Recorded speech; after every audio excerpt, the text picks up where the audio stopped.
Welcome to Mechanic. In this video I'm going to show you how to change the door lock settings. So if you want to just only one door to lock or all doors to lock when you lock it, same thing with unlock, you can change those settings. This is a 2018 Volvo XC90, but the procedure is going to be the same. If you have another Volvo, it has the same infotainment system as you see here. So scroll down here, go to settings, and then go to my car, and then go down to locking, and then you have keyless unlock.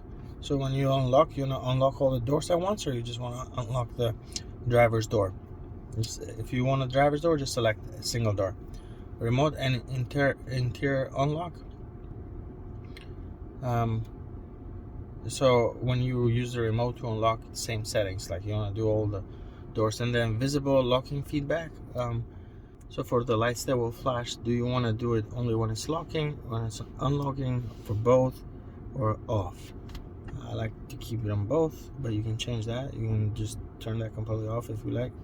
And then the audible locking feedback, that beep that you hear, if you have that checked, you're going to hear that.